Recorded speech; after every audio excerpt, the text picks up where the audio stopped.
Hey everyone, let's talk about the Looking Glass Wars Trilogy. The Looking Glass Wars Trilogy by best-selling New York Times author Frank Beddor. Here is the cover to the Looking Glass Wars with some card soldiers. Fantasy just declared war on reality. Then we have the second book, Seeing Red. And then the third and final book in the trilogy, ArchEnemy. So you all know the Lewis Carroll story, Alyss in Wonderland, right? Alyss falls down a rabbit hole to Wonderland, meets some happy, furry little characters. It's all lies! It's all a twisted fairy tale what really happened. My friends, Alyss, Wonderland, it's all a story about murder and revenge, and it's awesome. So here's a map of the Wonder Nations. Wonderland is right there with the Heart Palace. It is mostly a matriarchal society that's parallel to Earth. So what happens here on Earth affects Wonderland, and what happens in Wonderland affects Earth. The first book reminds me of The Lion King, or Hamlet. Young Princess Alyss of Wonderland, heir to the throne. Her parents were murdered by her Aunt Red. And a whole bunch of other things go on with the characters around her. She escapes through a portal into our world, and then she goes through a bunch of crap here. She meets Reverend Dotson, aka Lewis Carroll. She tells him and a bunch of other people what has happened, and they all think she's crazy. Carroll, the SOB, made a children's book out of her stories. And yes, we now know today those stories as the Alice in Wonderland stories. And later she accepted that maybe it was all just a dream, and she grew up, got married, and all that, you know. In the meantime, Hatter Madigan, who is like Snake Eyes from G.I. Joe,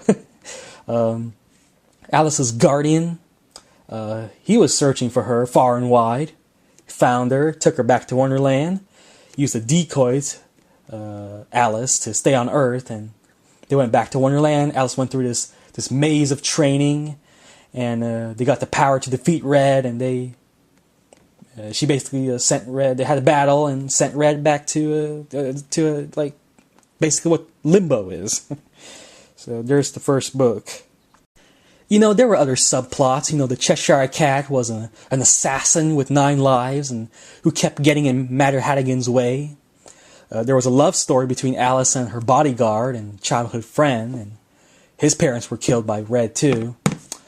There were stories concerning the Rebel Alliance, the Alyssians, and, well, if you have to know, an example of when events here affected events there and vice versa, there's a calendar of events right here. Let's see, when France and England invaded China in 1860, that's when Red took over Wonderland, pretty much. And when Red burned the Whispering Woods in Wonderland to flush out the Alyssian Rebel Alliance, that's right, the Great Chicago Fire of 1871. So, there you go. Okay, sorry guys, I just spoiled a big chunk of the book for you, so I won't do that again. With Seeing Red, let's see, Red returns, she joins forces with King Arch of Borderland, and tries to take over the world, and ArchEnemy, I don't know what happens because I haven't read it yet, but I'm sure everyone is happy in the end. Beyond these 3 books, there are like spin-off series, so there's a scrapbook. Here's a picture of it. And we also have 3 graphic novels following the adventures of Hatter Madigan in search of Alyss on Earth. So here's issue 1, book 1. Here's the next volume. And here's volume 3. So that and this pretty much is a collection of, as far as I know, the Looking Glass Wars world. There's also such things as a card game, and there's a soundtrack, and, you know, audiobooks and stuff like that. You know, they're all part of, support Frank Beddor, There's also a movie in the works, I would love to get involved with that. So yeah, my reaction to these books, I enjoyed them, but I'm already a fan of Alice in Wonderland, so I love these stories. And, well, thanks for watching, people, Thanks again. Always nice to have my YouTubers listen. Comment, people, comment. Follow me on Twitter, too. See you guys.